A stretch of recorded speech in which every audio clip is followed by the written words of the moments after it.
ਸਿੰਘਾਂ ਸਿੰਘਣੀਆਂ ਨੇ ਧਰਮ ਹੇਤ ਸੀਸ ਦਿੱਤੇ, ਬੰਦ ਬੰਦ ਕਟਵਾਏ ਖੋਪਰੀਆਂ ਲੋਹਾਈਆਂ।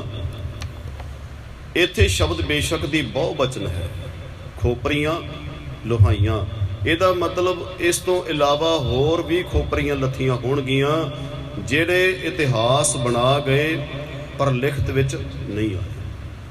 ਖੋਪਰੀਆਂ ਲੋਹਾਈਆਂ, ਚਰਖੜੀਆਂ ਤੇ ਚੜ੍ਹੇ, ਆਰਿਆਂ ਨਾਲ ਚਰਾਏ, ਗੁਰਦੁਆਰਿਆਂ ਦੀ ਸੇਵਾ ਲਈ ਕੁਰਬਾਨੀਆਂ ਕੀਤੀਆਂ, ਧਰਮ ਨਹੀਂ ਹਾਰਿਆ। ਉਸ ਤੋਂ ਅੱਗੇ ਜੀ, ਸਿੱਖੀ ਕੇਸਾਂ ਸਵਾਸਾਂ ਨਾਲ ਨਿਭਾਈ। ਇਹ ਤਿੰਨ ਗੱਲਾਂ ਆਉਂਦੀਆਂ ਨੇ, ਸਿੱਖੀ, ਕੇਸ ਤੇ ਸਵਾਸ। ਰੋਜ਼ਾਨਾ ਪੜ੍ਹ ਜਾਂਦੇ ਆਪਾਂ, ਕਦੇ ਵਿਚਾਰਿਆ ਨਹੀਂ। ਮਨੁੱਖ ਨੂੰ ਜਿੰਦਾ ਰਹਿਣ ਦੇ ਵਾਸਤੇ ਸਵਾਸਾਂ ਦੀ ਅਤੀ ਜ਼ਰੂਰਤ ਹੈ। ਜੇ ਸਵਾਸ ਨਾ ਹੋਣ ਤੇ ਬੰਦਾ ਜਿੰਦਾ ਨਹੀਂ ਰਹਿ ਸਕਦਾ। ਪਰ ਪਿਆਰਿਆ, ਜੇ ਤੂੰ ਗੁਰੂ ਨਾਨਕ ਦੀ ਸਿੱਖੀ ਨੂੰ ਕਮਾਉਣਾ ਹੈ ਨਾ, ਤੇ ਸਿੱਖੀ ਨੂੰ ਕਮਾਉਣ ਦੇ ਵਾਸਤੇ ਕੇਸਾਂ ਦਾ ਹੋਣਾ ਬੜਾ ਜ਼ਰੂਰੀ ਹੈ ਕਿ ਗੁਰੂ ਘਰ ਅੰਦਰ ਕੇਸ ਤੇਰੇ ਸਵਾਸ ਨੇ। ਗੱਜ ਕੇ ਆਖੋ ਸਤਿਨਾਮ। ਇਹ ਅਰਦਾਸ ਦਾ ਜਿਹੜਾ ਬੰਦ ਹੈ ਨਾ, ਪੜ੍ਹਦੇ ਆਪਾਂ ਰੋਜ਼, ਵਿਚਾਰਨ ਦੀ ਲੋੜ ਹੈ। ਤਿੰਨ ਗੱਲਾਂ ਨੇ, ਸਿੱਖੀ ਕੇਸਾਂ ਸਵਾਸਾਂ ਨਾਲ ਨਿਭਾਈ। ਤੇ ਜਦੋਂ ਜ਼ਿਕਰ ਆਉਂਦਾ ਹੈ ਖੋਪਰੀਆਂ ਲੋਹਾਈਆਂ, ਉਦੋਂ 25 ਸਾਲ ਦੇ ਦਗ ਦਗ ਕਰਦੇ ਚਿਹਰੇ, ਦਾੜਾ ਇੱਕ ਇੱਕ ਕੇਸ ਕਾਲਾ, ਨੌਜਵਾਨ ਪੂਲੇ ਪਿੰਡ ਦਾ ਵਸਨੀਕ ਭਾਈ ਤਾਰੂ ਸਿੰਘ ਤੇ ਆ ਕੇ ਮਨੁੱਖ ਦਾ ਧਿਆਨ ਟਿਕ ਜਾਂਦਾ ਹੈ ਜਦੋਂ ਆਪਾਂ ਸੁਣਦੇ ਹਾਂ ਖੋਪਰੀਆਂ ਲੋਹਾਈਆਂ। ਹੁਣ ਜਿਹੜਾ ਆਪ ਜੀ ਦੇ ਨਾਲ ਬਚਨ ਸਾਂਝਾ ਕਰਨਾ ਕਿਸੇ ਆਮ ਵਿਦਵਾਨ ਦਾ ਨਹੀਂ। ਪੰਥ ਦੇ ਮਹਾਨ ਵਿਦਵਾਨ ਸਰਦਾਰ ਰਤਨ ਸਿੰਘ ਭੰਗੂ, ਜਿਨ੍ਹਾਂ ਦੇ ਦਾਦਕੇ ਸ਼ਹੀਦ, ਜਿਨ੍ਹਾਂ ਦੇ ਨਾਨਕੇ ਸ਼ਹੀਦ, ਜਿਨ੍ਹਾਂ ਦਾ ਦਾਦਾ ਹੈ ਸਰਦਾਰ ਮਹਿਤਾਬ ਸਿੰਘ ਮੀਰਾ ਕੋਟੀਆ, ਮੱਸੇ ਰੰਗੜ ਦਾ ਸਿਰ ਵੱਢਣ ਵਾਲਾ, ਤੇ ਜਿਨ੍ਹਾਂ ਦਾ ਨਾਨਾ ਹੈ ਸਰਦਾਰ ਸ਼ਾਮ ਸਿੰਘ ਕਰੋੜੀਆ ਮਿਸਲ ਵਾਲੇ। ਉਸ ਇਤਿਹਾਸਕਾਰ ਨੇ ਜਿਹੜੀਆਂ ਗੱਲਾਂ ਕਹੀਆਂ ਨੇ, ਉਹਨਾਂ ਨੇ ਕਹੀਆਂ ਵੀ ਜਿਹੜਾ ਭਾਈ ਤਾਰੂ ਸਿੰਘ ਹੈ, ਜਿਵੇਂ ਮੈਂ ਆਪਣੇ ਬਜ਼ੁਰਗਾਂ ਤੋਂ ਭਾਈ ਤਾਰੂ ਸਿੰਘ ਦਾ ਜੀਵਨ ਸੁਣਿਆ ਤੇ ਇਨ ਬਿਨ ਲਿਖ ਦਿੱਤਾ, ਉਹਦੇ ਤੇ ਲਿਖਿਆ ਸਾਖੀ ਭਾਈ ਤਾਰੂ ਸਿੰਘ ਜੀ ਦੀ। ਕਹਿੰਦੇ ਹਠੀ ਜਪੀ ਤਪੀ ਸਾਚੋ ਸੂਰੋ ਨਿਹੰਗ ਤਾਰੂ ਸਿੰਘ ਬਹਾਏ। ਹਠੀ, ਹਠੀ ਦਾ ਭਾਵ ਇਹ ਨਹੀਂ ਕਿ ਪੁੱਠਾ ਲਟਕਣ ਵਾਲਾ। ਹਠੀ ਸਾਰੀ ਸਾਰੀ ਰਾਤ ਜਾਗ ਕੇ ਵਾਹਿਗੁਰੂ ਵਾਹਿਗੁਰੂ ਕਰਨ ਵਾਲਾ ਹਠੀ। ਜਪੀ, ਜਪ ਬੜਾ ਕਰਦਾ। ਤਪੀ, ਸੇਵਾ ਦੀ ਤਪੱਸਿਆ ਬੜੀ। ਸਾਚੋ ਹੈ, ਸੂਰੂ ਹੈ, ਨੀਲੇ ਬਾਣੇ ਵਾਲਾ ਨਿਹੰਗ ਸਿੰਘ। ਜਿਹੜਾ ਨਿਹੰਗ ਦਾ ਅਰਥ ਹੈ ਨਾ ਜੀ, ਜਿਹਨੇ ਆਪਣੇ ਸਰੀਰ ਦੀਆਂ ਵਾਸ਼ਨਾ ਤੇ ਕਾਬੂ ਪਾ ਲਿਆ, ਉਹਨੂੰ ਨਿਹੰਗ ਕਿਹਾ ਜਾਂਦਾ ਹੈ। ਨਿਹੰਗ ਸਿੰਘ, ਜਿਹਨੇ ਸਰੀਰ ਦੀਆਂ ਵਾਸ਼ਨਾਵਾਂ ਤੇ ਕਾਬੂ ਪਾ ਲਿਆ, ਨਿਹੰਗ ਸਿੰਘ। ਭਾਈ ਰਤਨ ਸਿੰਘ ਭੰਗੂ ਲਿਖਦੇ ਨੇ, ਹਠੀ ਜਪੀ ਤਪੀ ਸਾਚੋ ਸੂਰੋ ਨਿਹੰਗ ਤਾਰੂ ਸਿੰਘ ਬਹਾਏ। ਹੁਣ ਗੁਰਮੁਖ ਪਿਆਰਿਓ, ਧਿਆਨ ਦੇਣ ਵਾਲੀ ਗੱਲ ਹੈ ਕਿ ਭਾਈ ਤਾਰੂ ਸਿੰਘ ਨਾ ਤੇ ਉਸ ਵੇਲੇ ਸਿੱਖ ਕੌਮ ਦਾ ਕੋਈ ਜਰਨੈਲ ਹੈ ਤੇ ਨਾ ਹੀ ਕੋਈ ਆਗੂ ਹੈ। ਜ਼ਿਮੀਂਦਾਰਾਂ ਦਾ ਪੁੱਤਰ ਹੈ। ਆਪਣੀ ਖੇਤੀ ਵਾਹੀ ਕਰਕੇ ਜੋ ਫਸਲ ਬੀਜਦਾ ਹੈ, ਦਾਣੇ ਘਰ ਲਿਆਉਂਦਾ ਹੈ, ਆਪਣੇ ਘਰ ਦਾ ਗੁਜ਼ਾਰਾ ਕਰਦਾ ਹੈ ਤੇ ਲੋੜਵੰਦਾਂ ਦੀ ਉਹਦੇ ਵਿੱਚੋਂ ਮਦਦ ਕਰ ਦਿੰਦਾ ਹੈ। ਭਾਈ ਰਤਨ ਸਿੰਘ ਲਿਖਦੇ ਨੇ ਕਿ ਪੂਲੇ ਪਿੰਡ ਦੇ ਵਿੱਚ ਭਾਈ ਤਾਰੂ ਸਿੰਘ ਦਾ ਜਨਮ ਹੋਇਆ। ਜਨਮ ਤੋਂ ਬਾਅਦ ਪਿਤਾ ਜੀ ਅਕਾਲ ਚਲਾਣਾ ਕਰ ਗਏ। ਇੱਕ ਮਾਂ ਹੈ ਤੇ ਇੱਕ ਛੋਟੀ ਭੈਣ ਹੈ ਭਾਈ ਤਾਰੂ ਸਿੰਘ ਦੀ। ਭਾਈ ਤਾਰੂ ਸਿੰਘ ਜੀ ਲੋੜਵੰਦਾਂ ਦੀ ਮਦਦ ਕਰਦੇ ਨੇ। ਹੁਣ ਬਚਪਨ ਤੋਂ ਮਾਂ ਨੇ ਭਾਈ ਤਾਰੂ ਸਿੰਘ ਦੀ ਐਸੀ ਵਿਲੱਖਣਤਾਈ ਦੇ ਨਾਲ ਪਰਵਰਿਸ਼ ਕੀਤੀ ਹੈ। ਕੇਸਾਂ ਨੂੰ ਦਹੀਂ ਦੇ ਨਾਲ ਧੋਣਾ ਭਾਈ ਤਾਰੂ ਸਿੰਘ ਦੇ ਕੇਸਾਂ ਨੂੰ ਆਪਣੇ ਹੱਥੀਂ ਤੇਲ ਲਾਉਣਾ ਭਾਈ ਤਾਰੂ ਸਿੰਘ ਦੀ ਮਾਤਾ ਨੇ। ਬੜੇ ਪਿਆਰ ਦੇ ਨਾਲ ਭਾਈ ਤਾਰੂ ਸਿੰਘ ਦੀ ਦੇਖਭਾਲ ਕੀਤੀ। ਜਵਾਨ ਹੋਏ ਭਾਈ ਤਾਰੂ ਸਿੰਘ ਨੇ 10ਵੇਂ ਪਾਤਸ਼ਾਹ ਜੀ ਦਾ ਖੰਡੇ ਬਾਟੇ ਦਾ ਅੰਮ੍ਰਿਤ ਪਾਨ ਕੀਤਾ। ਤੇ ਗੁਰਮੁਖ ਪਿਆਰਿਓ, ਇੱਕ ਹਰ ਭਗਤ ਨਿਰੰਜਣੀਆ ਹੋਇਆ, ਜਿਹਦਾ ਨਾਮ ਹੀ ਹਰ ਭਗਤ ਨਿਰੰਜਣੀਆ ਹੈ, ਪਰ ਹਰੀਆਂ ਦਾ ਭਗਤ ਨਹੀਂ ਸੀ। ਇੰਜ ਕਹਿ ਲਈਏ ਵੀ ਸਰਕਾਰ ਦਾ ਭਗਤ ਸੀ। ਜਿਵੇਂ ਆਮ ਲੋਕਾਂ ਦੇ ਨਾਮ ਬਹੁਤ ਧਾਰਮਿਕ ਹੋਣਗੇ, ਬੜੇ ਧਾਰਮਿਕ ਨਾਮ, ਵੀ ਧਰਮੀ ਪੁਰਸ਼ ਹੈ, ਨਾਮ ਹੈ ਧਰਮ ਸਿੰਘ, ਪਰ ਧਰਮ ਵਾਲੀ ਗੱਲ ਉਹ ਨੇੜੇ ਤੇੜੇ ਨਹੀਂ। ਨਾਮ ਸਾਡੇ ਬਹੁਤ ਧਾਰਮਿਕ ਹੁੰਦੇ ਨੇ, ਪਰ ਅੰਦਰ ਧਾਰਮਿਕਤਾ ਵਾਲੀ ਗੱਲ ਕੋਈ ਨਹੀਂ ਹੁੰਦੀ। ਇਸੇ ਤਰ੍ਹਾਂ ਉਸ ਮਨੁੱਖ ਦਾ ਨਾਮ ਹੈ ਹਰ ਭਗਤ ਨਿਰੰਜਣੀਆ, ਪਰ ਭਗਤਾਂ ਵਾਲੀ ਗੱਲ ਕੋਈ ਨਹੀਂ। ਉਹ ਸਿੱਖਾਂ ਨੂੰ ਫੜ ਫੜ ਕੇ ਸਰਕਾਰ ਦੇ ਕੋਲ ਮਰਵਾਉਂਦਾ ਸੀ, ਇਹ ਕੰਮ ਸੀ ਉਹਦਾ। ਲਾਹੌਰ ਦੇ ਵਿੱਚ ਲਾਹੌਰ ਦਾ ਸੂਬੇਦਾਰ ਜ਼ਕਰੀਆ ਖਾਨ, ਉਹਦੇ ਕੋਲ ਇੱਕ ਦਿਨ ਗਿਆ, ਗੱਲਾਂ ਚੱਲੀਆਂ। ਜ਼ਕਰੀਆ ਕਹਿਣ ਲੱਗਾ, ਇਹਨਾਂ ਲੋਕਾਂ ਦੇ ਮੈਂ ਘਰ ਨਹੀਂ ਛੱਡੇ, ਇਹਨਾਂ ਦੀਆਂ ਜ਼ਮੀਨਾਂ ਨਹੀਂ ਛੱਡੀਆਂ, ਇਹਨਾਂ ਦੀਆਂ ਫਸਲਾਂ ਨਹੀਂ ਛੱਡੀਆਂ, ਇਹਨਾਂ ਦੇ ਘਰ ਘਾਟ ਨਹੀਂ ਛੱਡੇ। ਮੈਨੂੰ ਹੈਰਾਨੀ ਹੁੰਦੀ ਏ, ਅਕਸਰ ਇਹ ਲੋਕ ਕਿਹੜੀ ਮਿੱਟੀ ਦੇ ਬਣੇ ਨੇ। ਇਹਨਾਂ ਨੂੰ ਮੈਂ ਬਹੁਤ ਪਰੇਸ਼ਾਨ ਕੀਤਾ, ਪਰ ਹਜੇ ਵੀ ਇਹ ਮਰੇ ਨਹੀਂ, ਇਹ ਖਪੇ ਨਹੀਂ। ਤੇ ਉੱਥੇ ਨਾ ਹਰ ਭਗਤ ਨਿਰੰਜਣੀਏ ਨੇ ਇੱਕ ਗੱਲ ਕਹੀ, ਕਹਿੰਦਾ ਤੂੰ ਤੇ ਉਹਨਾਂ ਦੀ ਗੱਲ ਕਰਦਾ ਹੈ ਜਿਹੜੇ ਜੰਗਲਾਂ 'ਚ ਰਹਿੰਦੇ ਨੇ, ਤੈਨੂੰ ਉਹਨਾਂ ਦਾ ਨਹੀਂ ਪਤਾ ਜਿਹੜੇ ਪਿੰਡਾਂ ਵਿੱਚ ਰਹਿੰਦੇ ਨੇ ਤੇ ਉਹਨਾਂ ਦੇ ਨਾਲ ਬੜਾ ਪਿਆਰ ਕਰਦੇ ਨੇ। ਕਹਿੰਦਾ ਪਿਆਰ ਕੈਸਾ? ਤੇ ਭਾਈ ਰਤਨ ਸਿੰਘ ਭੰਗੂ ਲਿਖਦੇ ਨੇ, ਵਾਣ ਵੱਟ ਕਰੈ ਮਜੂਰੀ, ਸਿੰਘਣ ਧਨ ਘਲੈ ਜ਼ਰੂਰੀ। ਕਹਿੰਦੇ ਕਈ ਐਸੇ ਮਨੁੱਖ ਵੀ ਨੇ ਵਾਣ ਵੱਟ ਕੇ ਗੁਜ਼ਾਰਾ ਕਰਨ ਵਾਲੇ ਨੇ। ਵਾਣ ਵੱਟ ਕਰੈ ਮਜੂਰੀ, ਇਕਾਗਰਤਾ ਬਖਸ਼ੋ ਜੀ।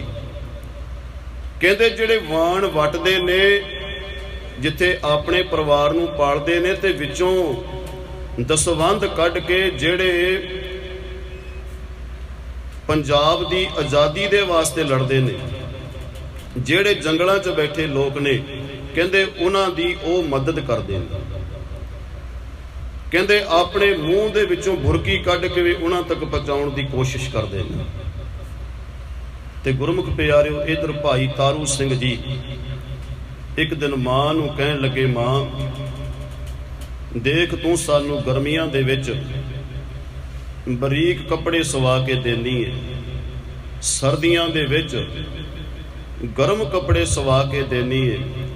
ਅਸੀਂ ਰੋਜ਼ ਰਾਤ ਨੂੰ ਖਾਣਾ ਰੱਜ ਕੇ ਖਾ ਕੇ ਸੌਂਦੇ ਹਾਂ, ਪਰ ਹੈ ਮੇਰੀ ਮਾਂ, ਮੇਰੇ ਮਨ ਦੇ ਵਿੱਚ ਇੱਕ ਸੋਚ ਆਈ, ਜਿਹੜੇ ਸਾਡੇ ਵਾਸਤੇ ਜੰਗਲਾਂ ਦੇ ਵਿੱਚ ਬੈਠੇ ਲੜਦੇ ਨੇ, ਜਿਹੜੇ ਪੰਜਾਬ ਦੀ ਆਜ਼ਾਦੀ ਵਾਸਤੇ, ਪੰਜਾਬ ਦੀ ਆਜ਼ਾਦੀ ਦੇ ਵਾਸਤੇ ਸਾਡੇ ਗਲੋਂ ਜਿਹੜੀਆਂ ਗੁਲਾਮੀ ਦੀਆਂ ਜੰਜੀਰਾਂ ਤੋੜਨ ਦੇ ਵਾਸਤੇ ਲੜ ਰਹੇ ਨੇ, ਅਕਸਰ ਉਹ ਵੀ ਤਾਂ ਕਿਸੇ ਮਾਂ ਦੇ ਪੁੱਤ ਨੇ। ਮਾਂ ਤੂੰ ਕਿਰਪਾ ਕਰ, ਸਵੇਰੇ ਭੜੋਲੀ ਦੇ ਵਿੱਚੋਂ ਆਟਾ ਕੱਢ ਕੇ ਉਹਨਾਂ ਦੇ ਵਾਸਤੇ ਪ੍ਰਸ਼ਾਦੇ ਪਕਾ, ਦਾਲ ਬਣਾ, ਮੈਂ ਤੇ ਮੇਰੀ ਭੈਣ ਉਹਨਾਂ ਜੰਗਲ ਵਿੱਚ ਰਹਿੰਦੇ ਹੋਏ ਸਿੰਘਾਂ ਦੇ ਵਾਸਤੇ ਪ੍ਰਸ਼ਾਦੇ ਦਾ ਪ੍ਰਬੰਧ ਕਰਾਂਗੇ। ਗਰਮ ਕੱਪੜੇ ਨਹੀਂ, ਉਹ ਲੈ ਕੇ ਜਾਵਾਂਗੇ।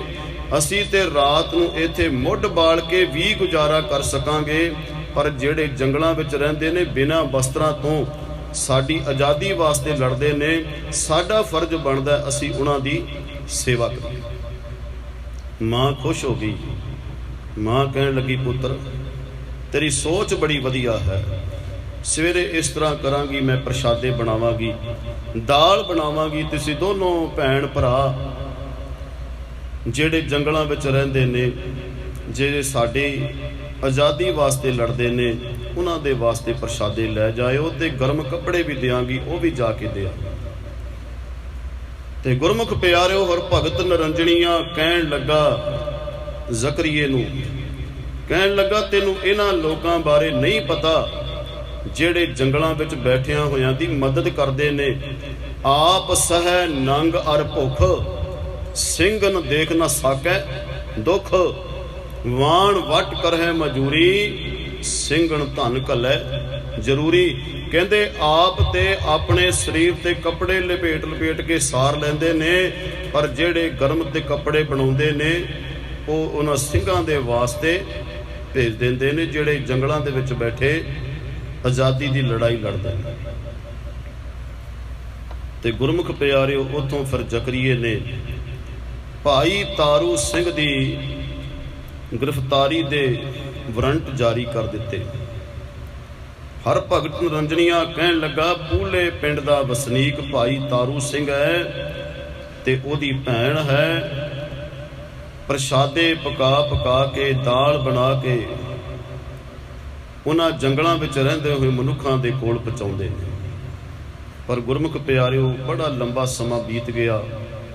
ਭਾਈ ਤਾਰੂ ਸਿੰਘ ਜੀ ਇਸੇ ਤਰ੍ਹਾਂ ਸੇਵਾ ਕਰਦਿਆਂ ਸਮਾਂ ਬੀਤਿਆ। ਹੌਲੀ ਹੌਲੀ ਜਿਹੜਾ ਇੱਕ ਤਵੇ ਤੋਂ ਪ੍ਰਸ਼ਾਦਾ ਸ਼ੁਰੂ ਕੀਤਾ ਸੀ, ਹੌਲੀ ਹੌਲੀ ਵੱਡੀ ਲੋਹ ਦਾ ਰੂਪ ਧਾਰ ਗਈ। ਇੱਕ ਹਾਂਡੀ ਰੱਖੀ ਸੀ ਤੇ ਵੱਡੇ ਦੇਗੇ ਬਣ ਗਏ ਦਾਲ ਵਾਲੇ। ਭਾਈ ਤਾਰੂ ਸਿੰਘ ਦੇ ਘਰ ਲੰਗਰ ਬਣਦਾ ਹੈ। ਭਾਈ ਤਾਰੂ ਸਿੰਘ ਤੇ ਭੈਣ ਉਹਨਾਂ ਦੇ ਵਾਸਤੇ, ਜੁਝਾਰੂ ਯੋਧਿਆਂ ਦੇ ਵਾਸਤੇ ਲੰਗਰ ਪਹੁੰਚਾਉਣ ਦੀ ਸੇਵਾ ਕਰਦੇ ਨੇ। ਹਰ ਭਗਤ ਨਿਰੰਜਣੀਏ ਨੇ ਕਹਿ ਦਿੱਤਾ ਭਾਈ ਤਾਰੂ ਸਿੰਘ ਹੈ ਜਿਹੜਾ ਪੂਲੇ ਪਿੰਡ ਦਾ ਵਸਨੀਕ ਹੈ, ਉਹ ਤੇ ਉਹਦੀ ਭੈਣ ਦੋਨੋਂ ਹੀ ਪ੍ਰਸ਼ਾਦੇ ਦੀ ਸੇਵਾ ਕਰਦੇ ਨੇ। ਜ਼ਕਰੀਏ ਨੇ ਗ੍ਰਿਫਤਾਰੀ ਦੇ ਵਾਰੰਟ ਜਾਰੀ ਕਰ ਦਿੱਤੇ। ਦੱਸਦੇ ਨੇ ਕਿ ਅਹਿਦੀਏ ਆਏ ਭਾਈ ਤਾਰੂ ਸਿੰਘ ਨੂੰ ਫੜਨ ਦੇ ਵਾਸਤੇ। ਆਵਾਜ਼ ਦਿੰਦੇ ਨੇ, ਸਾਹਮਣੇ ਮਾਂ ਹੈ। ਕਹਿੰਦੇ ਮਾਤਾ ਤਾਰੂ ਸਿੰਘ ਕਿੱਥੇ ਹੈ? ਤਾਂ ਕਿ ਉਹ ਜਿਹੜਾ ਸਾਡਾ ਉਸ ਵੇਲੇ ਇਖਲਾਕ ਸੀ। ਮਾਂ ਕਹਿਣ ਲੱਗੀ ਬੱਚਿਓ, ਤੁਸੀਂ ਸਿੱਖ ਦੇ ਘਰ ਆਇਓ, ਤੁਹਾਨੂੰ ਪਾਣੀ ਦਿਆਂ ਕਿ ਪਹਿਲਾਂ ਹੀ ਸਿੱਧਾ ਪ੍ਰਸ਼ਾਦਾ ਦੇ ਦਿਆਂ? ਇਹ ਮੈਂ ਬਾਅਦ 'ਚ ਪੁੱਛਾਂਗੀ। ਪੁੱਤਰ ਤੁਸੀਂ ਕਿਹੜੇ ਕੰਮ ਆਇਓ ਮੈਨੂੰ ਦੱਸੋ, ਪਾਣੀ ਪੀਓਗੇ ਕਿ ਪ੍ਰਸ਼ਾਦਾ ਛਕੋਗੇ? ਕਹਿੰਦੇ ਜਦੋਂ ਇੰਨੀ ਗੱਲ ਉਹਨਾਂ ਸਿਪਾਹੀਆਂ ਨੇ ਸੁਣੀ ਨਾ, ਤੇ ਉਹਨਾਂ ਦੀ ਸੁਰ ਨੀਵੀਂ ਹੋ ਗਈ। ਉਹਨਾਂ ਨੂੰ ਇਹ ਮਹਿਸੂਸ ਹੋਇਆ ਵੀ ਜਿਵੇਂ ਸਾਡੀ ਮਾਂ ਇਸ ਮਾਂ ਦੇ ਵਿੱਚੋਂ ਬੋਲਦੀ ਪਈ। ਸੁਰ ਨੀਵੀਂ ਹੋ ਗਈ। ਇੱਕ ਬੋਲਿਆ, ਕਹਿੰਦਾ ਮਾਤਾ ਜੀ ਸੱਚੀ ਗੱਲ ਇਹ ਹੈ ਕਿ ਅਸੀਂ ਤੇਰੇ ਪੁੱਤਰ ਤਾਰੂ ਸਿੰਘ ਨੂੰ ਗ੍ਰਿਫਤਾਰ ਕਰਨ ਦੇ ਵਾਸਤੇ ਆਏ ਹਾਂ। ਕਹਿੰਦੀ ਪੁੱਤਰ ਤਾਰੂ ਸਿੰਘ ਦਾ ਕਸੂਰ ਕੀ ਹੈ? ਪਰ ਇੰਨੇ ਨੂੰ ਭਾਈ ਤਾਰੂ ਸਿੰਘ ਜੀ ਬਾਹਰੋਂ ਖੇਤਾਂ ਦੇ ਵਿੱਚੋਂ ਘਰ ਆ ਗਏ। ਕਹਿੰਦੇ ਮੇਰੇ ਪੁੱਤਰ ਦਾ ਕਸੂਰ ਕੀ ਹੈ? ਉਹ ਅਹਿਦੀਏ ਕਹਿਣ ਲੱਗੇ, ਉਹ ਸਿਪਾਹੀ ਕਹਿਣ ਲੱਗੇ ਕਸੂਰ ਸਿਰਫ ਇੰਨਾ ਹੈ ਜਿਹੜਾ ਤੁਹਾਡੇ ਘਰ ਦੇ ਵਿੱਚ ਲੰਗਰ ਬਣਦਾ ਪਿਆ ਨਾ, ਜਿਹੜੇ ਜੰਗਲਾਂ ਦੇ ਵਿੱਚ ਬੈਠੇ ਜੁਝਾਰੂਆਂ ਨੂੰ ਤੁਸੀਂ ਲੰਗਰ ਦੀ ਸੇਵਾ ਕਰਦੇ ਹੋ, ਸਰਕਾਰ ਨੂੰ ਇਹ ਕੁਝ ਮਨਜ਼ੂਰ ਨਹੀਂ।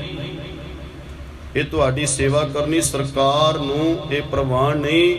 ਇਸ ਵਾਸਤੇ ਤੇਰੇ ਪੁੱਤਰ ਨੂੰ ਹੀ ਨਹੀਂ, ਤੇਰੀ ਧੀ ਨੂੰ ਵੀ ਗ੍ਰਿਫਤਾਰ ਕਰਨ ਦੇ ਵਾਰੰਟ ਜਾਰੀ ਹੋਏ ਨੇ। ਦੱਸਦੇ ਨੇ ਕਿ ਉੱਥੇ ਸਾਰਾ ਨਗਰ ਇਕੱਠਾ ਹੋ ਗਿਆ। ਮਾਂ ਦਾ ਇੰਨਾ ਅਸਰ ਰਸੂਖ ਸੀ ਪਿੰਡ ਦੇ ਵਿੱਚ। ਸਾਰਾ ਨਗਰ, ਕੀ ਹਿੰਦੂ ਕੀ ਮੁਸਲਮਾਨ, ਸਾਰੇ ਆਏ। ਕੋਈ ਇੱਕ ਬੰਦਾ ਵੀ ਭਾਈ ਤਾਰੂ ਸਿੰਘ ਦੇ ਨਾਲ ਨਫ਼ਰਤ ਨਹੀਂ ਕਰਦਾ। ਸਾਰਾ ਨਗਰ ਬੜਾ ਸਤਿਕਾਰ ਕਰਦਾ। ਗੁਰਮੁਖ ਪਿਆਰਿਓ, ਤੁਸੀਂ ਕਿਤੇ ਕਰਕੇ ਦੇਖ ਲਿਓ, ਜੇ ਤੁਸੀਂ ਸ਼ਰਧਾ ਭਾਵਨਾ ਦੇ ਨਾਲ ਨਿਤਨੇਮ ਕਰਦੇ ਹੋ, ਸ਼ਰਧਾ ਭਾਵਨਾ ਦੇ ਨਾਲ ਸੇਵਾ ਕਰਦੇ ਹੋ, ਜਿਹੜਾ ਤੁਹਾਡੇ ਨਾਲ ਨਫ਼ਰਤ ਕਰਨ ਵਾਲਾ ਬੰਦਾ ਹੈ ਨਾ, ਜੇ ਤੁਸੀਂ ਅੰਦਰ, ਤੁਹਾਡੇ ਵੀ ਅੰਦਰ ਪਿਆਰ ਹੈ, ਇੱਕ ਦਿਨ ਸਾਹਮਣੇ ਵਾਲੇ ਬੰਦੇ ਦੇ ਅੰਦਰੋਂ ਵੀ ਨਫ਼ਰਤ ਖਤਮ ਹੋ ਜਾਂਦੀ। ਗੱਜ ਕੇ ਆਖੋ ਸਤਿਨਾਮ ਸ੍ਰੀ ਵਾਹਿਗੁਰੂ। ਅੰਮ੍ਰਿਤ ਵੇਲੇ ਉੱਠਣ ਵਾਲਾ ਜਪੀ ਹੈ, ਜਪ ਕਰਨ ਵਾਲਾ ਹੈ, ਨਾਮ ਦਾ ਰਸੀਆ ਹੈ ਭਾਈ ਤਾਰੂ ਸਿੰਘ। ਇੱਕ ਵੀ ਬੰਦਾ ਉਹਦੇ ਨਾਲ ਕੋਈ ਈਰਖਾ ਨਹੀਂ ਕਰਦਾ। ਸਾਰਾ ਨਗਰ ਇਕੱਠਾ ਹੋ ਗਿਆ। ਸਿਪਾਹੀ ਕਹਿਣ ਲੱਗੇ ਅਸੀਂ ਤਾਰੂ ਸਿੰਘ ਨੂੰ ਤੇ ਤਾਰੂ ਸਿੰਘ ਦੀ ਭੈਣ ਨੂੰ ਗ੍ਰਿਫਤਾਰ ਕਰਕੇ ਲਾਹੌਰ ਲੈ ਕੇ ਜਾਣਾ ਹੈ। ਤੇ ਪਿੰਡ ਦੇ ਪਤਵੰਤੇ ਸੱਜਣ ਆਏ, ਕਹਿੰਦੇ ਖਬਰਦਾਰ, ਜੇ ਕਿਸੇ ਨੇ ਭਾਈ ਤਾਰੂ ਸਿੰਘ ਦੀ ਮਾਂ ਨੂੰ ਹੱਥ ਲਾਇਆ ਤੇ ਜੇ ਕਿਸੇ ਨੇ ਭਾਈ ਤਾਰੂ ਸਿੰਘ ਦੀ ਭੈਣ ਨੂੰ ਹੱਥ ਲਾਇਆ, ਕਹਿੰਦੇ ਇਹ ਭਾਈ ਤਾਰੂ ਸਿੰਘ ਦੀ ਮਾਂ ਨਹੀਂ, ਸਾਰੇ ਪੂਲੇ ਨਗਰ ਦੀ ਮਾਂ ਹੈ। ਇਹ ਭਾਈ ਤਾਰੂ ਸਿੰਘ ਦੀ ਭੈਣ ਨਹੀਂ, ਸਾਰੇ ਪੂਲੇ ਨਗਰ ਦੀ ਭੈਣ ਹੈ। ਤੇ ਦੱਸਦੇ ਨੇ ਇਤਿਹਾਸ ਕਰਕੇ ਨੌਜਵਾਨ ਰੋਹ ਵਿੱਚ ਆ ਗਏ ਤੇ ਭਾਈ ਤਾਰੂ ਸਿੰਘ ਨੂੰ ਕਹਿਣ ਲੱਗੇ, ਤਾਰੂ ਸਿਆਂ ਜੇ ਤੂੰ ਹੁਕਮ ਕਰੇ ਕਿੰਨੇ ਕੁ ਸਿਪਾਹੀ ਨੇ ਹੁਣੇ ਝਟਕਾ ਦਿੰਦੇ ਆ, ਇਹਨਾਂ ਨੂੰ ਮਾਰ ਦਿੰਦੇ ਆ, ਖਤਮ ਕਰ ਦਿੰਦੇ ਆ, ਤੈਨੂੰ ਇਹਨਾਂ ਦੀ ਗ੍ਰਿਫਤਾਰੀ ਤੋਂ ਬਚਾ ਲੈਂਦੇ। ਭਾਈ ਤਾਰੂ ਸਿੰਘ ਨੇ ਉੱਥੇ ਬਚਨ ਕੀਤੇ ਨੇ ਪਿਆਰਿਓ। ਭਾਈ ਤਾਰੂ ਸਿੰਘ ਜੀ ਕਹਿਣ ਲੱਗੇ, ਕਹਿੰਦੇ ਗੁਰਮੁਖ ਪਿਆਰਿਓ, ਸਿੱਖੀ ਤੇ ਬੰਦੇ ਨੂੰ ਮਿਲ ਜਾਂਦੀ ਏ। ਹਰ ਜਨਮ ਦੇ ਵਿੱਚ ਬੰਦੇ ਨੂੰ ਸਿੱਖੀ ਪ੍ਰਾਪਤ ਹੋ ਸਕਦੀ ਏ, ਪਰ ਜਿਹੜੀ ਸ਼ਹਾਦਤ ਹੈ ਨਾ, ਉਹ ਮਨੁੱਖ ਨੂੰ ਕਈ ਜਨਮ ਸਿੱਖੀ ਤੋਂ ਬਾਅਦ ਸ਼ਹਾਦਤ ਦਾ ਇਹ ਜਾਮ ਪੀਣ ਦਾ ਜਿਹੜਾ ਵਕਤ ਹੈ ਉਹ ਮਿਲਦਾ ਹੈ। ਬੜੇ ਭਾਗਾਂ ਦੇ ਨਾਲ, ਨਸੀਬਾਂ ਦੇ ਨਾਲ ਸ਼ਹੀਦੀ ਪ੍ਰਾਪਤ ਹੁੰਦੀ। ਕਹਿੰਦੇ ਜੇ ਤੁਸੀਂ ਮੇਰੇ ਨਾਲ ਪਿਆਰ ਕਰਦੇ ਹੋ, ਸਰਕਾਰ ਸਾਡੇ ਘਰ ਦਾ ਇੱਕ ਦਰਵਾਜ਼ਾ ਬੰਦ ਕਰਨ ਦੀ ਕੋਸ਼ਿਸ਼ ਕਰ ਰਹੀ ਹੈ। ਜੇ ਤੁਸੀਂ ਮੇਰੇ ਨਾਲ ਪਿਆਰ ਕਰਦੇ ਹੋ, ਘਰ ਘਰ ਲੋਹਾ ਤਪਾ ਦਿਓ, ਘਰ ਘਰ ਦੇਗੇ ਉਬਾਲ ਦਿਓ, ਘਰ ਘਰ ਦਾਲਾਂ ਤੇ ਲੰਗਰ ਉਹਨਾਂ ਜੁਝਾਰੂ ਯੋਧਿਆਂ ਦੇ ਵਾਸਤੇ। ਗੁਰਮੁਖ ਪਿਆਰਿਓ, ਜਿਹੜੇ ਜੰਗਲਾਂ ਦੇ ਵਿੱਚ ਬੈਠੇ ਸਾਡੇ ਵਾਸਤੇ ਲੜਦੇ ਸਨ, ਕੋਈ ਲੁਟੇਰੇ ਨਹੀਂ ਸਨ, ਉਹ ਸਾਡੇ ਬਜ਼ੁਰਗ ਸਨ। ਜਿਵੇਂ ਅੱਜ ਕਿਸਾਨੀ ਸੰਘਰਸ਼ ਚੱਲ ਰਿਹਾ ਹੈ, ਹੁਣ ਇਹ ਯਾਦਗਾਰਾਂ ਬਣ ਜਾਣੀਆਂ ਨੇ। ਸਾਡੇ ਬਜ਼ੁਰਗ ਉੱਥੇ ਬਾਰਡਰਾਂ ਤੇ ਬੈਠੇ ਨੇ, ਕੱਲ ਨੂੰ ਆਉਣ ਵਾਲੀ ਜਿਹੜੀਆਂ ਪੀੜ੍ਹੀਆਂ ਨੇ ਉਹ ਯਾਦ ਕਰਨਗੀਆਂ ਕਿ ਸਾਡੇ ਬਜ਼ੁਰਗਾਂ ਨੇ ਸਾਡੇ ਵਾਸਤੇ ਹੱਕ ਸੱਚ ਦੀ ਲੜਾਈ ਦੇ ਵਾਸਤੇ ਮੋਰਚੇ ਲਾਏ ਸੀ। ਅੱਜ ਆਪਾਂ ਉਹਨਾਂ ਨੂੰ ਯਾਦ ਕਰਦੇ ਹਾਂ। ਜੇ ਅੱਜ ਅਸੀਂ ਆਜ਼ਾਦ ਹਾਂ ਤੇ ਉਹਨਾਂ ਸਿੱਖਾਂ ਦੀਆਂ ਕੁਰਬਾਨੀਆਂ ਦੇ ਸਦਕੇ, ਜਿਨ੍ਹਾਂ ਨੇ ਠੰਡ ਦੀਆਂ ਰਾਤਾਂ ਜੰਗਲਾਂ ਦੇ ਵਿੱਚ ਗੁਜ਼ਾਰੀਆਂ, ਜਿਹੜਾ ਸਾਨੂੰ ਅੱਜ ਰਜਾਈਆਂ ਦਾ ਨਿੱਘ ਮਿਲਦਾ ਹੈ ਨਾ, ਛਕਣ ਦੇ ਵਾਸਤੇ 36 ਪ੍ਰਕਾਰ ਦੇ ਭੋਜਨ ਛਕ ਰਹੇ ਆ, ਇਹ ਉਹਨਾਂ ਦੀਆਂ ਕੁਰਬਾਨੀਆਂ ਨੇ, ਸਾਡੇ ਪੁਰਖਿਆਂ ਦੀਆਂ। ਭਾਈ ਤਾਰੂ ਸਿੰਘ ਜੀ ਕਹਿਣ ਲੱਗੇ, ਪਿਆਰਿਓ, ਜੇ ਤੁਸੀਂ ਮੇਰੇ ਨਾਲ ਦਿਲੋਂ ਪਿਆਰ ਕਰਦੇ ਹੋ ਨਾ ਤੇ ਘਰ ਘਰ ਲੰਗਰ ਚਲਾ ਦਿਓ। ਮੇਰੇ ਜਾਣ ਤੋਂ ਬਾਅਦ ਘਰ ਘਰ ਲੋਹਾਂ ਤੋਂ ਪਾ ਦਿਓ ਤੇ ਜਿਹੜੇ ਜੁਝਾਰੂ ਯੋਧੇ ਸਾਡੇ ਵਾਸਤੇ ਆਜ਼ਾਦੀ ਦੀ ਲੜਾਈ ਲੜ ਰਹੇ ਨੇ, ਉਹਨਾਂ ਦੇ ਕੋਲ ਲੰਗਰ ਪਹੁੰਚਾ ਰਿਓ ਤੇ ਉਹਨਾਂ ਦੀ ਮਦਦ ਕਰਦੇ ਦਿਓ। ਤੇ ਗੁਰਮੁਖ ਪਿਆਰਿਓ, ਭਾਈ ਤਾਰੂ ਸਿੰਘ ਨੂੰ ਸਿਪਾਹੀਆਂ ਨੇ ਹੱਥ ਕੜੀਆਂ ਲਾ ਲਈਆਂ। ਦੱਸਦੇ ਨੇ ਕਿ ਉੱਥੇ ਅਹਿਦੀਆਂ ਨੂੰ ਪੈਸੇ ਵੀ ਦਿੱਤੇ ਗਏ ਕਿ ਭਾਈ ਤਾਰੂ ਸਿੰਘ ਦੀ ਭੈਣ ਨੂੰ ਗ੍ਰਿਫਤਾਰ ਨਹੀਂ ਕਰਨਾ ਹੋਵੇਗਾ। ਭਾਈ ਤਾਰੂ ਸਿੰਘ ਨੂੰ ਗ੍ਰਿਫਤਾਰ ਕਰ ਲਿਆ, ਹੱਥ ਕੜੀਆਂ ਲਾ ਲਈਆਂ, ਤੁਰਨ ਲੱਗੇ ਨੇ। ਭਾਈ ਤਾਰੂ ਸਿੰਘ ਨੇ ਮਾਂ ਦੇ ਚਰਨਾਂ ਨੂੰ ਹੱਥ ਲਾਇਆ। ਮਾਂ ਨੇ ਭਾਈ ਤਾਰੂ ਸਿੰਘ ਦਾ ਜਿਹੜਾ ਦਗਦਾ ਕਰਦਾ ਚਿਹਰਾ, ਦਾੜਾ ਐਨ ਕਾਲਾ ਹੈ, ਭਾਈ ਤਾਰੂ ਸਿੰਘ ਦੀ ਮਾਂ ਨੇ ਪੁੱਤਰ ਨੂੰ ਤੋਰਨ ਲੱਗਿਆਂ ਮੱਥਾ ਚੁੰਮਿਆ, ਪਿਆਰ ਦਿੱਤਾ, ਮੋਢੇ ਤੇ ਹੱਥ ਰੱਖਿਆ, ਕਹਿਣ ਲੱਗੀ, ਪੁੱਤਰਾ, ਮੈਂ ਤੈਨੂੰ ਆਪਣੇ ਹੱਥੀਂ ਤੋਰ ਰਹੀ ਹਾਂ ਤੇ ਤਾਰੂ ਸਿਆਂ ਤੇਰੇ ਜਾ ਕੇ ਉੱਥੇ ਸ਼ਹੀਦੀ ਦੀ ਖਬਰ ਤੇ ਮੈਨੂੰ ਮਿਲੇ, ਪਰ ਕਿਤੇ ਮੈਨੂੰ ਇਹੋ ਜਿਹੀ ਖਬਰ ਨਾ ਮਿਲੇ ਕਿ ਤੇਰਾ ਪੁੱਤਰ ਤਾਰੂ ਸਿੰਘ ਡੋਲ ਗਿਆ ਹੈ। ਦੇਖੋ ਮਾਂ ਕਿੱਡੇ ਜਜ਼ਬੇ ਵਾਲੀ। ਪਤਾ ਹੈ ਨਾ ਕਿ ਜ਼ਕਰੀਆ ਹੈ ਸੂਬਾਏਦਾਰ ਲਾਹੌਰ ਦਾ, ਵੀ ਉਹ ਘੱਟ ਨਹੀਂ ਕਰਦਾ, ਇੰਨਾ ਜ਼ੁਲਮੀ ਹੈ, ਪਾਪੀ ਹੈ। ਮਾਂ ਨੂੰ ਪਤਾ ਹੈ ਕਿ ਮੇਰੇ ਪੁੱਤਰ ਨੇ ਜਾਣਾ ਹੈ। ਮਾਂ ਕਹਿਣ ਲੱਗੀ, ਪੁੱਤਰ ਤੂੰ ਚੱਲਿਆ, गुरु कलगीधर पातशाह दा तू सिंह है, शहादत की खबर आवे पर मैनू ये खबर ना आवे कि तारू सिंह डोल गया। भाई तारू सिंह ने मां नू बेनती की, कहते मां अरदास कर उस कलगीधर पातशाह के चरणों के विच कि जिहड़ी मेरी सिੱਖੀ है ना वो केसां सवासां दे नाल निभ जाए। गुरमुख प्यारिओ, जदों भी भाई तारू सिंह जी ਸਿੰਘਾਂ ਦੇ ਵਾਸਤੇ ਲੰਗਰ ਲੈ ਕੇ ਜਾਂਦੇ ਸਨ ਤੇ ਉਹਨਾਂ ਨਾਮ ਦੀ ਰਸੀਏ ਬਜ਼ੁਰਗਾਂ ਨੇ, ਨੌਜਵਾਨਾਂ ਨੇ ਜਦੋਂ ਇਸ ਭਾਈ ਤਾਰੂ ਸਿੰਘ ਨੇ ਉਹਨਾਂ ਦੀ ਲੋੜਵੰਦਾਂ ਦੀ ਮਦਦ ਕਰਨੀ ਨਾ ਤੇ ਉਸ ਵੇਲੇ ਉਹਨਾਂ ਬਜ਼ੁਰਗਾਂ ਨੇ ਇੱਕ ਜ਼ਰੂਰ ਅਸੀਸ ਦੇਣੀ।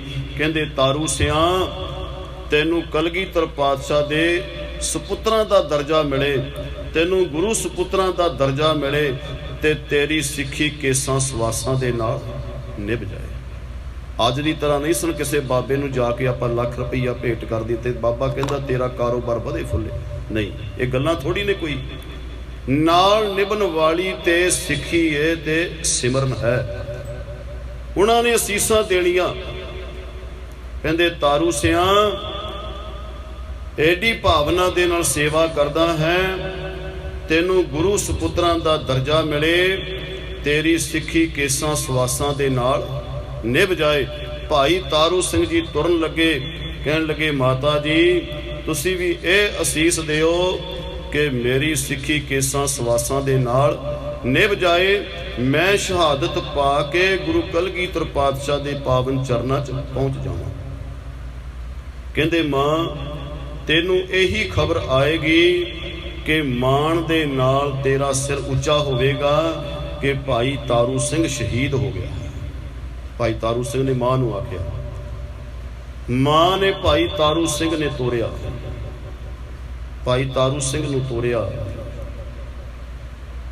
भैण ते भरा मिले ने, भैण ने भरा नूं तोरिया। अरदासा सोध के गुरु दा सिख, गुरु दा सिंह तुर पिया। उन्हां सिपाहियां दे नाल लाहौर दे विच पेश किया गया, जकरीए दी कचहरी दे विच।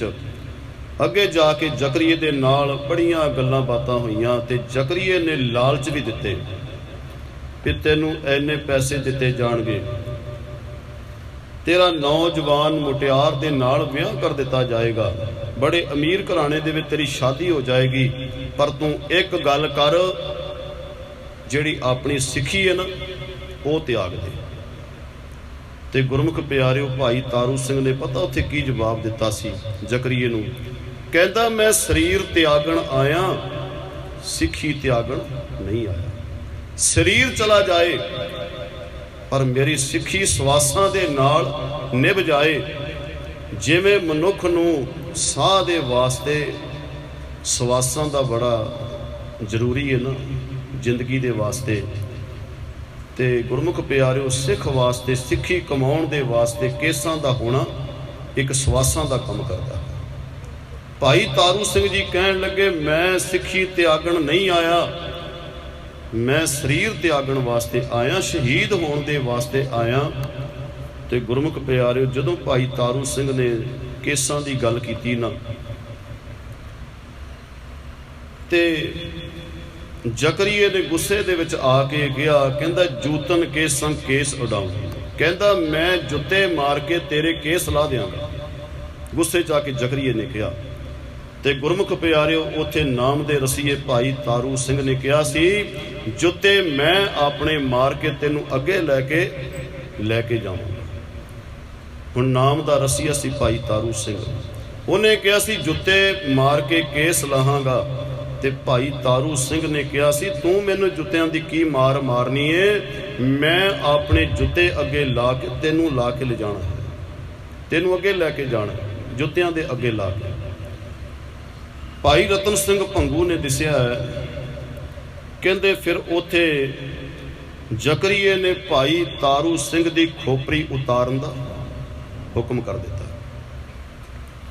नाई बुलाए गए। हुण कई ये भी दसदे ने कि जदों भाई तारू सिंह दे केस कट्टण लगे जी भी लोहे दे बन गए। नहीं गुरमुख प्यारिओ, लोहे दे नहीं बने।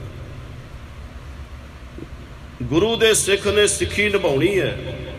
उत्थे कोई करामातां नहीं विखाईਆਂ गईਆਂ भी लोहे दे केस बन गए जी, तांबे दीयां तारां दे केस बन गए, नहीं।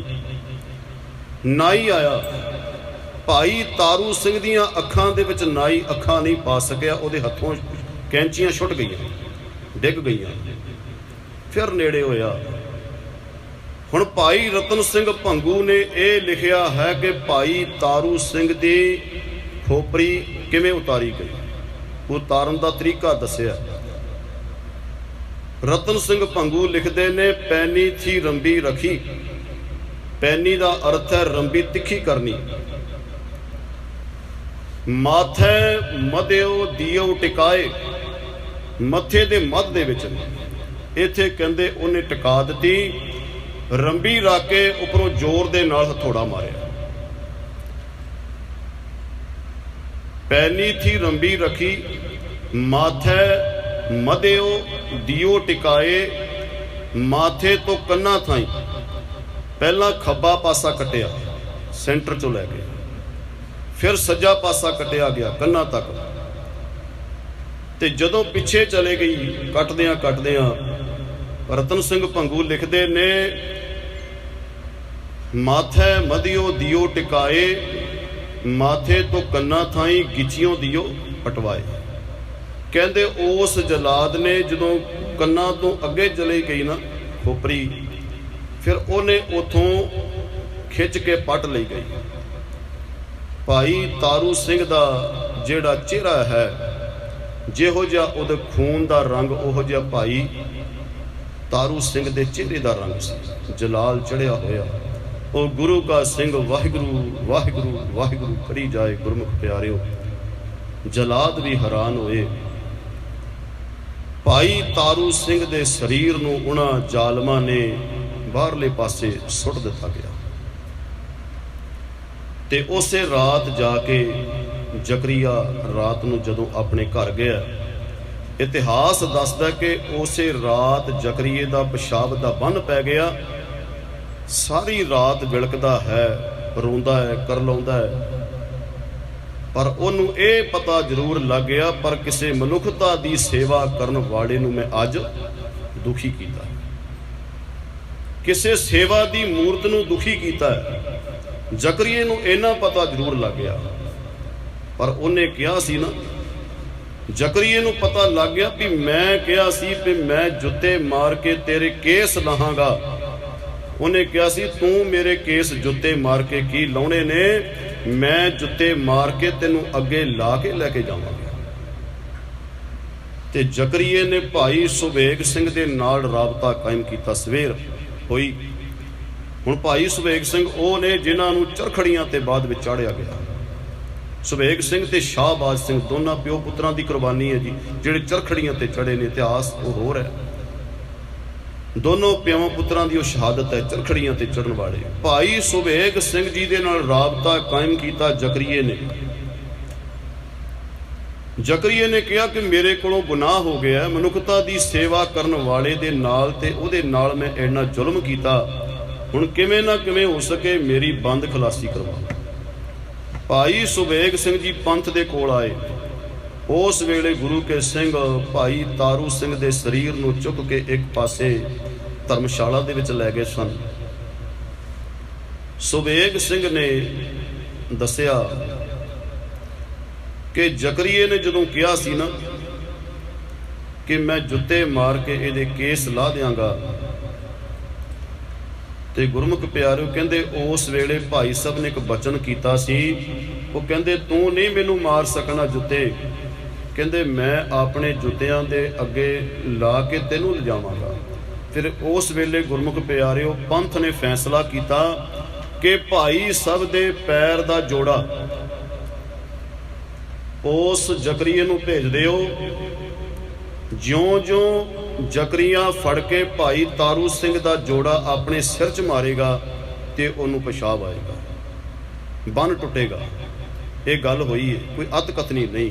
वो नाम दे रसीए ने जिन्होंने ताया, जिन्हें दुष्ट ने दुखी किया। ज्यों ज्यों जकरिया उस भाई तारू सिंह दे जोड़े नूं सिर च मारदा है, ਤੇ ਉਹਦਾ ਉਹ ਬੰਨ ਟੁੱਟਦਾ ਹੈ, ਉਹਨੂੰ ਸ਼ਾਂਤੀ ਮਿਲਦੀ ਹੈ। ਤੇ ਗੁਰਮੁਖ ਪਿਆਰਿਓ, ਇਧਰ ਭਾਈ ਸਾਹਿਬ ਜੀ ਨੂੰ ਇਤਿਹਾਸ ਦਾ ਜ਼ਿਕਰ ਹੈ ਕਿ 22 ਦਿਨ ਹੋ ਗਏ। 22 ਦਿਨ ਭਾਈ ਤਾਰੂ ਸਿੰਘ ਜੀ ਬਿਨਾਂ ਖੋਪਰੀ ਤੋਂ ਜਿੰਦਾ ਰਹੇ ਨੇ। ਪੰਥ ਨੇ ਕਿਹਾ, ਭਾਈ ਤਾਰੂ ਸਿੰਘ ਜੀ, ਕੋਈ ਵੈਦ ਡਾਕਟਰ ਸੱਦ ਕੇ ਆਪਾਂ ਤੁਹਾਡੀ ਖੋਪਰੀ ਦਾ ਇਲਾਜ ਕਰ ਦਿੰਦੇ ਹਾਂ। ਭਾਈ ਸਾਹਿਬ ਕਹਿਣ ਲੱਗੇ, ਨਹੀਂ। ਕਹਿੰਦੇ, ਤੁਸੀਂ ਇੰਜ ਕਰੋ, ਦਰਬਾਰ ਸਾਹਿਬ ਤੋਂ ਸਰੋਵਰ ਦਾ ਜਲ ਮੰਗਵਾਓ ਤੇ ਮੇਰਾ ਇਸ਼ਨਾਨ ਕਰਵਾਓ। ਹੁਣ ਗੁਰਮੁਖ ਪਿਆਰਿਓ, ਇੰਨੇ ਦਿਨ ਹੋ ਗਏ, ਸਾਰੇ ਸਰੀਰ ਤੇ ਤੁਹਾਨੂੰ ਪਤਾ ਹੈ ਵੀ ਖੂਨ ਚਮੜਿਆ ਹੋਇਆ। ਭਾਈ ਤਾਰੂ ਸਿੰਘ ਜੀ ਕਹਿਣ ਲੱਗੇ ਵੀ ਤੁਸੀਂ ਅੰਮ੍ਰਿਤਸਰ ਤੋਂ ਸਰੋਵਰ ਦਾ ਜਲ ਮੰਗਵਾਓ। ਗੁਰਮੁਖ ਪਿਆਰਿਓ, ਇੱਥੇ ਗੱਲ ਇੱਕ ਵਿਚਾਰਨ ਵਾਲੀ। ਅੱਜ ਅਸੀਂ ਸਰੋਵਰਾਂ ਤੇ ਹਰਿਮੰਦਰ ਸਾਹਿਬ ਦੇ ਜਲ ਤੇ ਕਿੰਤੂ ਪਰੰਤੂ ਕਰਨ ਲੱਗ ਪਏ, ਪਰ ਨਹੀਂ ਗੁਰਮੁਖ ਪਿਆਰਿਓ।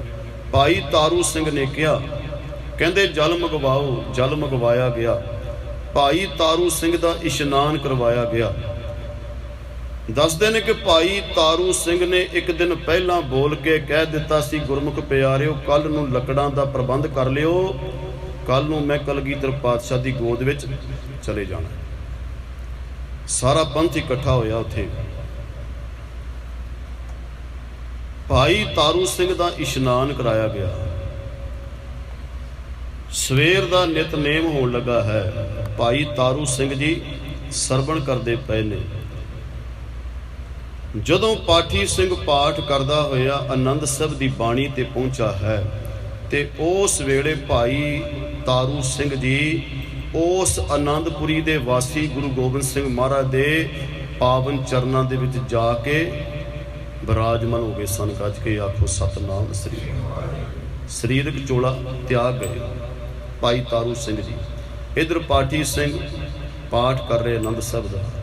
ਭਾਈ ਤਾਰੂ ਸਿੰਘ ਜੀ ਗੁਰੂ ਗੋਬਿੰਦ ਸਿੰਘ ਮਹਾਰਾਜ ਦੀ ਗੋਦ ਵਿੱਚ ਜਾ ਕੇ ਬਿਰਾਜਮਾਨ ਹੋ ਗਏ। ਉਹਨਾਂ ਦੇ ਖਿਆਲ ਨੇ ਭਾਈ ਰਤਨ ਸਿੰਘ ਭੰਗੂ ਦੇ। ਕਹਿੰਦੇ ਬਾਬਾ ਫਤਿਹ ਸਿੰਘ ਤੇ ਬਾਬਾ ਜੋਰਾਵਰ ਸਿੰਘ ਦੇ ਕੋਲ ਭਾਈ ਤਾਰੂ ਸਿੰਘ ਜੀ ਪਹੁੰਚ ਗਏ ਨੇ ਗੁਰੂ ਕਲਗੀਧਰ ਪਾਤਸ਼ਾਹ ਦੀ ਗੋਦ ਵਿੱਚ। ਤੇ ਇਧਰ ਜਿਹੜਾ ਜ਼ਕਰੀਆ ਰੋਜ਼ਾਨਾ ਹੀ ਆਪਣੇ ਸਿਰ ਦੇ ਵਿੱਚ ਜੁੱਤੀਆਂ ਮਾਰਦਾ, ਤੇ ਉਹਦਾ ਜਿਹੜਾ ਪਿਸ਼ਾਬ ਦਾ ਬੰਨ ਹੈ ਉਹ ਖੁੱਲਦਾ ਹੈ। 22ਵੇਂ ਦਿਨ ਭਾਈ ਤਾਰੂ ਸਿੰਘ ਜੀ ਦੀ ਸ਼ਹਾਦਤ ਹੁੰਦੀ ਹੈ, ਤੇ ਉਹ ਭਾਈ ਤਾਰੂ ਸਿੰਘ ਦੀਆਂ ਜੁੱਤੀਆਂ ਆਪਣੇ ਸਿਰ 'ਚ ਮਾਰਦਾ ਹੈ। ਦੇਖੋ ਗੁਰਮੁਖ ਪਿਆਰਿਓ, ਨਾਮ ਰਸੀਏ ਦਾ ਜਿਹੜਾ ਬੋਲ ਸੀ ਨਾ, ਉਹ ਪੂਰਾ ਹੋ ਗਿਆ। ਜ਼ਕਰੀਆ ਜਿਉਂ-ਜਿਉਂ ਸਿਰ 'ਚ ਜੁੱਤੀਆਂ ਮਾਰਦਾ ਹੈ ਤੇ ਉਹਦਾ ਪਿਸ਼ਾਬ ਦਾ ਜਿਹੜਾ ਬੰਨ ਖੁੱਲ੍ਹਦਾ ਹੈ। ਕਹਿੰਦੇ ਨੇ ਜੁੱਤੀਆਂ ਮਾਰਦਿਆਂ ਮਾਰਦਿਆਂ ਇੰਨੀ ਉਹਨੂੰ ਜੁੱਤੀਆਂ ਮਾਰੀਆਂ ਸਿਰ ਦੇ ਵਿੱਚ ਆਪਣੇ ਜ਼ਕਰੀਏ ਨੇ ਕਿ ਜੁੱਤੀਆਂ ਪੈਂਦੀਆਂ ਪੈਂਦੀਆਂ ਜ਼ਕਰੀਏ ਦੀ ਮੌਤ ਹੋ ਗਈ। ਸਿੰਘ ਦਾ ਬਚਨ ਪੂਰਾ ਹੋ ਗਿਆ। ਜਦੋਂ ਉਹਨੇ ਕਿਹਾ ਸੀ ਨਾ ਵੀ ਮੈਂ ਜੁੱਤੇ ਮਾਰ ਕੇ ਤੈਨੂੰ ਤੇਰੇ ਕੇਸ ਲਾ ਦਿਆਂਗਾ, ਪਰ ਨਾਮ ਦੇ ਰਸੀਏ ਨੇ ਕਿਹਾ ਸੀ ਤੂੰ ਮੈਨੂੰ ਜੁੱਤਿਆਂ ਦੀ ਮਾਰ ਨਹੀਂ ਮਾਰ ਸਕਣਾ, ਮੈਂ ਤੈਨੂੰ ਆਪਣੇ ਜੁੱਤਿਆਂ ਦੇ ਅੱਗੇ ਲਾ ਕੇ ਲੈ ਕੇ ਜਾਵਾਂ। ਤੇ ਗੁਰਮੁਖ ਪਿਆਰਿਓ, ਐਡੀ ਮਹਾਨ ਸ਼ਹਾਦਤ ਹੈ ਭਾਈ ਤਾਰੂ ਸਿੰਘ ਦੀ। ਪਰ ਮੇਰੀ ਨੌਜਵਾਨਾਂ ਨੂੰ ਬੇਨਤੀ ਹੈ ਪਿਆਰਿਓ, ਉਹ ਸਾਡਾ ਨੌਜਵਾਨ ਵੀਰ ਭਾਈ ਤਾਰੂ ਸਿੰਘ ਜਿਹੜਾ ਬਿਨਾਂ ਖੋਪਰੀ ਤੋਂ 22 ਦਿਨ ਜਿੰਦਾ ਰਿਹਾ, ਉਹਨੂੰ ਤੇ ਲਾਲਚ ਵੀ ਬੜੇ ਦਿੱਤੇ ਗਏ। ਵਿਆਹਾਂ ਦੇ ਲਾਲਚ ਦਿੱਤੇ ਗਏ, ਪੈਸਿਆਂ ਦੇ ਲਾਲਚ ਦਿੱਤੇ ਗਏ, ਜ਼ਮੀਨਾਂ ਜਾਇਦਾਦਾਂ ਦੇ ਲਾਲਚ ਦਿੱਤੇ ਗਏ, ਪਰ ਭਾਈ ਤਾਰੂ ਸਿੰਘ ਨੇ ਸਿੱਖੀ ਕੇਸਾਂ ਸਵਾਸਾਂ ਦੇ ਨਾਲ ਨਿਭਾਈ ਹੈ। ਤੇ ਮੇਰੀ ਬੇਨਤੀ ਗੁਰਮੁਖ ਪਿਆਰਿਓ, ਜੇ ਗੁਰੂ ਨਾਨਕ ਮਹਾਰਾਜ ਦੀ ਆਪਾਂ ਸਿੱਖੀ ਕਮਾਉਣੀ ਹੈ ਨਾ, ਸਿੱਖੀ ਕਮਾਉਣ ਦੇ ਵਾਸਤੇ ਕੇਸ ਸਾਡੇ ਸਵਾਸ ਨੇ, ਇਸ ਵਾਸਤੇ ਕੇਸਾਂ ਨੂੰ ਸੰਭਾਲੀਏ, ਅਸੀਂ ਗੁਰੂ ਦੇ ਲੜ ਲੱਗੀਏ।